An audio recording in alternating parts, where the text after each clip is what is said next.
ఎన్డీఏలో కలిసి పనిచేద్దాం నిర్ణయించుకున్నాక 18,000 ఎకరాల అటవీ భూమి ఉంది, సరిపోతుంది.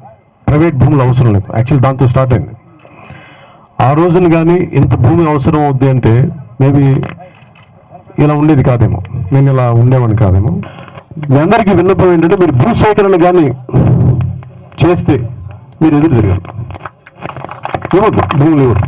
ఆంధ్రప్రదేశ్ ప్రభుత్వం మరో కీలకమైన నిర్ణయం తీసుకుంది. ఈరోజు మంత్రివర్గ సమావేశంలో కీలకమైన నిర్ణయం ఏంటి అంటే అమరావతి కోసం అదనపు భూసేకరణ చేయాలి అని. అలాంటిది ఇప్పుడు తీసుకున్న భూమి న్యాయం జరుపుతుంది నేను అనుకోవట్లా. ఇన్ని వేల ఎకరాలు, 50,000 ఎకరాలు తీసుకుని రాజధాని ఇంత తొందర కట్టదు. ఇప్పుడు 50,000 ఎకరాలు కావాలంటూ అదే మంత్రివర్గ సమావేశంలో ఆయన కూర్చొని దానికి అభ్యంతరం చెప్పకుండా యాక్సెప్ట్ చేస్తే రాజకీయంగా భవిష్యత్తులో పవన్ కళ్యాణ్ కూడా ఇబ్బందులు ఫేస్ చేయాల్సిన పరిస్థితి ఉంటుంది. ఈ భూసేకరణ కానీ మీకు కానీ మీ మీద బలప్రయోగం చేస్తే నేను ఎక్కడున్నా సరే ఆంధ్రప్రదేశ్లో నేను మీకోసం వచ్చి నేను మీతో పాటు ఉంటాను. పవన్ కళ్యాణ్ ప్రశ్నించలేదా? పవన్ కళ్యాణ్ అడగలేదా? 2 నెలల క్రితం జరిగిన మంత్రివర్గ సమావేశంలో అదనపు భూసేకరణ తప్పని భావించిన పవన్ కళ్యాణ్ కి ఇప్పుడు ఎందుకు అనిపించలేదు? డబ్బులు ఇస్తారు.